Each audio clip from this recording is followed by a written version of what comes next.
Good morning dear students, আমি Jayanta sir. আমি তোমাদের সামনে আবার এসেছি একটা নতুন কথা নিয়ে, যে এই যে নিটের পেপারগুলো লিক হয়ে গেল, বা ধরো এই যে ইউজিসি নেট ক্যান্সেল হয়ে গেল, অর্থাৎ দেখো সিস্টেমের মধ্যে কোথাও যেন একটা ফাঁক ফোকর আছে।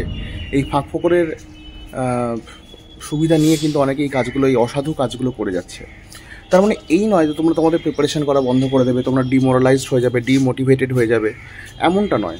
কিন্তু দেখো এই সিস্টেমে যেমন বাজে মানুষজন রয়েছে, তেমন বেশ কিছু ভালো মানুষও রয়েছে। তারা কিন্তু তোমাদের সাপোর্টে রয়েছে, তারা কিন্তু তোমাদের জন্য লড়ছে, কোর্টে গিয়ে লড়ছে, বিভিন্নভাবে লড়ছে। তারা কিন্তু যখনই এই বিষয়গুলো ঘটছে তার এগেনস্টে কিন্তু রুখে দাঁড়াচ্ছে। সুতরাং তোমাদের সাপোর্টও কিন্তু বেশ কিছু লোক রয়েছে যারা তোমাদের জন্য লড়বে। সুতরাং তোমরা তোমাদের লড়াইটা জারি রাখো, তোমাদের পড়াশোনা জারি রাখো। যারা যারা রিনিট দিচ্ছ তারা নতুন করে পড়তে থাকো। আমি জানি না নতুন করে সবার ক্যান্সেল হয়ে হবে কিনা বা তার চান্স কতটা। আমার মতে তো হওয়া উচিত, কিন্তু আমি সকলকে বলবো মোটিভেটেড থাকো, পড়াশোনা করো। বাজে জিনিস তো আছে, কিন্তু বাজের মধ্যে বেশ কিছু ভালোও আছে, সেগুলো দেখো। ঠিক আছে? কেমন? ভালো থেকো।